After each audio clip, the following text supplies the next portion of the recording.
खामगाव येथे महावीर जयंती निमित्त 14 एप्रिल 2022 रोजी सकाळी 8:30 वाजता स्थानिक सराफा स्थित आदेश्वर मंदिरापासून शोभायात्रेला सुरुवात करण्यात आली। या मिरवणुकीत जैन समाज बांधव मोठ्या संख्येने सहभागी झाले होते। पुरुषांनी पांढरे पोशाख परिधान केले होते तर महिला केसरी वेशात मिरवणुकीत सहभागी झाल्या होत्या। ही शोभायात्रा मेन रोड अकोला बाजार श्री अग्रसेन चौक दत्त मंदिर एकबोटे चौक मार्गाने महावीर भवन पोहोचली। येथे भव्य सभेचे आयोजन करण्यात आले होते।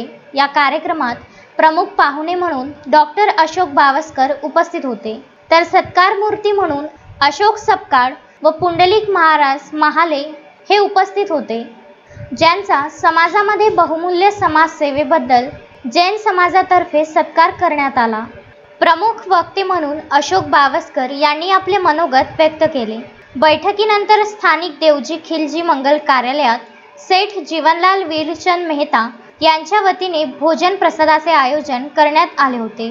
या कार्यक्रमात समाज बंधूसह संपूर्ण परिवार उपस्थित होता।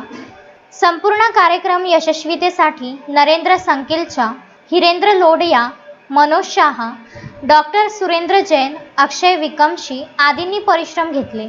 संपूर्ण कार्यक्रम शांततामय वातावरणात पार पडला। संचालन राजेश शाह यांनी केले। महावीर जयंतीच्या पूर्वसंध्येला 2 प्रमुख कार्यक्रमांचेही आयोजन करण्यात आले होते, ज्यामध्ये शीतल जल मंदिराचे लोकार्पण जीवनलाल वीरचंद मेहता यांच्या कर कमलाने संपन्न झाले। त्यात आरो फिल्टरसह शीतल पेयजलाची व्यवस्था स्थानिक देवजी खिमजी मंगल येथे करण्यात आली। यामध्ये मंडळाच्या महिला व मुलांनी रंगमंचावर नृत्य नाटिका सादर केली। मोहम्मद फारूक, विदर्भ न्यूज, खामगाव।